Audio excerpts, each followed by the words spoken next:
yang lainnya tidak wajib. Pisahkan satu Pak, gitu ya, supaya capaiannya terlihat. Sudah, jadi berapa Pak gabungannya? 38. Ada yang sama Pak? 38? Ada yang sudah menghitung? 38,8 derajat ini ya. Saya coba cari kuncinya.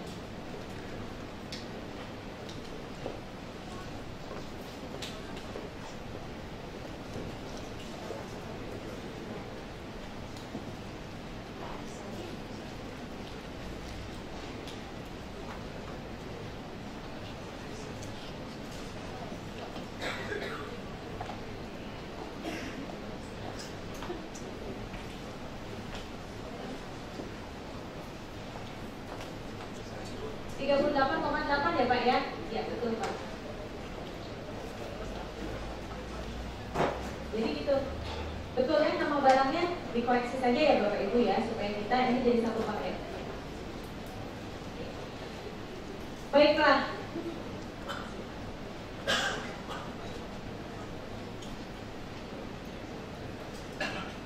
Ya ini juga Bapak Ibu contoh berikutnya nih. Ya, kurang lebih sama ya caranya ya.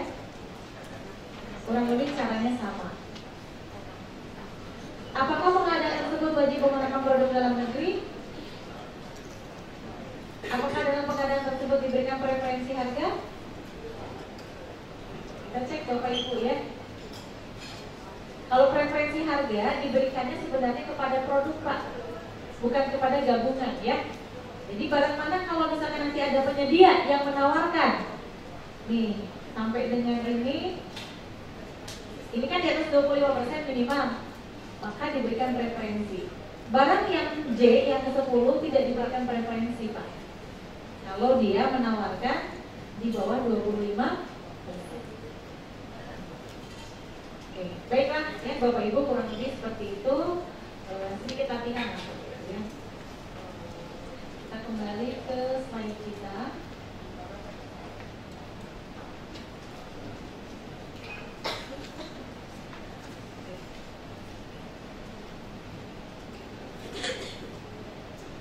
Ya, demikianlah Bapak Ibu ya di tahap perencanaan tadi. Apa-apa yang kita perhatikan saat kita melakukan identifikasi kebutuhan, saat kita menyusun spesifikasi, saat kita menyusun RUP, ya hal-hal yang harus kita perhatikan. Salah satunya adalah daftar inventaris. Ya, ketersediaan tahap persiapan Bapak. Persiapan yang pertama adalah persiapan pengadaannya yang dilakukan oleh PPK. Ya, di sini peran PPK adalah merencanakan dan di tahap persiapan. Apa yang dilakukan? Selain tadi menyusun perencanaan, melakukan konsolidasi, juga menetapkan spek, KAK, KPS, dan menyusun draft kontrak. Ini yang harus kita perhatikan.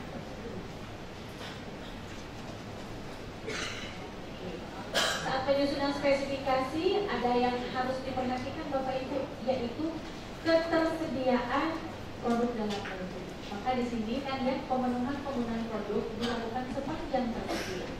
Kalau memang di pasar belum tersedia ya kita tidak dipermaksakan ya Pak ya, tidak dilarang untuk impor. Tetapi diutamakan dulu lah kalau memang ada yang meskipun belum bersertifikasi tapi itu produk dalam negeri, utamakan dulu produk dalam negeri. Kemudian juga produk usaha mikro, kecil, dan koperasi ya dari hasil produk dalam negeri. Ini ketentuan penyusunan spesifikasi secara umum ya, ada ber-SNI, ramah lingkungan, tetapi yang kita fokus di sini produk ya, produk UMKM dan produk dalam negeri. Jadi memang sudah menjadi suatu persyaratan saat menyusun spek pun kita harus memperhatikan produk dalam negeri. Ya, saat menyusun persiapan, apa yang harus dilakukan oleh PPK? Yaitu melakukan review Bapak Ibu. Apa yang direview? Dokumen perencanaan tadi yang sudah disusun P-1 tadi Bapak Ibu. Kenapa harus direview? Tadi sudah saya sampaikan. Bisa jadi Bapak Ibu, pada saat perencanaan kita menyusun estimasi, misalkan TKDN yang bisa terserap hanya 52%.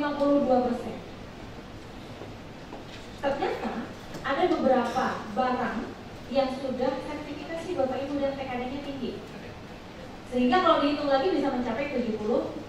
Tentu kan target kita jadi naik ya Pak ya. Nah di sini harus dilakukan review termasuk review ketersediaan barang jasa, itu juga harus kita penuhi. Gimana caranya? Kembali Bapak Ibu melihat data, cek ya.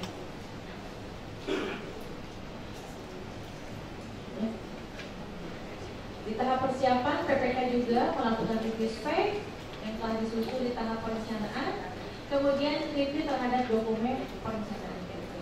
Jangan sampai tadi Pak, di tahun sebelumnya saat perencanaan kita belum mewajibkan. Karena apa? Karena belum bersertifikat Bapak Ibu. Tapi pada saat mau tender, ya pada saat persiapan pengadaan, kita cek kembali ternyata sudah bersertifikat. Ini harus hati-hati.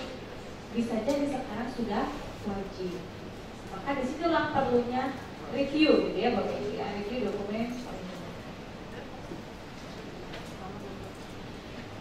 Masuk ke penyusunan spesifikasi. Ini materi penyusunan spek secara umum Bapak Ibu, ya. Bahwa di dalam spek itu minimal harus terdapat 4 aspek. Apa?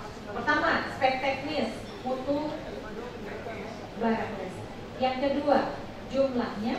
Yang ketiga, harus ada lokasinya dan waktu penyerahannya. Yang keempat, tingkat layanan yang harus disiapkan oleh penyedia. Dalam spesifikasi minimal ini Bapak Ibu, minimal requirement atau kebutuhan minimal 4 aspek. Nah, di mana kita menentukan persyaratan penggunaan produk dalam negeri kira-kira Bapak Ibu? Dari keempat aspek ini, di aspek yang mana kita menentukan persyaratan penggunaan produk dalam negeri? Di aspek teknis. Ya, di aspek teknis. Nanti kita akan masukkan ya penyusunan spek dimulai dari kebutuhan, persyaratan, dan deskripsi elemen fungsi spesifikasi.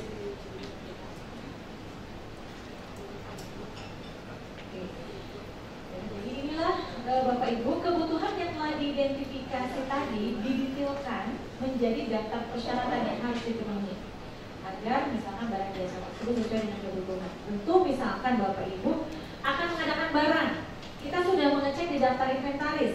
Ada barang tersebut, daftar inventaris, ada misalkan wajib produk dalam negeri. Kita lihat aja Pak spesifikasinya kurang lebih seperti apa, bandingkan dengan kebutuhan kita, sudah bisa memenuhi, maka kita bisa mencantumkan ya bahwa di dalam pengadaan barang tersebut diutamakan produk dalam negeri, diwajibkan produk dalam negeri. Tentu speknya mengacu pada kebutuhan kita tadi Pak. Ya. Ini bisa saya sebutkan. Ini teori umum lah di dalam penyusunan spesifikasi ya Bapak Ibu.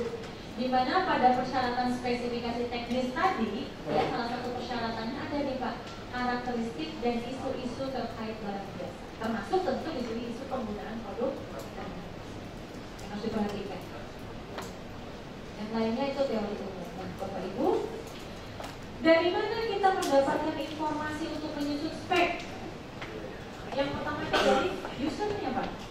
User minta lah, karena user yang tahu yang nanti akan menggunakan barang tersebut. Maka user lah yang paham produknya seperti apa, jasanya seperti apa, ruang lingkupnya bagaimana. User yang paling paham, karena user yang akan nanti menggunakan. Kemudian bisa juga kita cari di katalog, di brosur. Kemudian juga bisa kita tanyakan ke tenaga ahli Bapak Ibu. Misal saya akan mengadakan mesin Pak ya, akan mengadakan mesin, PPK nggak paham, tim pengelola kontrak juga nggak paham, ya kita hire tenaga ahli yang paham. Tenaga ahli dari mana? Dari industrinya, atau bisa praktisi, atau dari misalkan dosen gitu ya, atau peneliti yang paham tentang mesin tersebut, misalnya tenaga ahli, atau komunitas profesional, peneliti,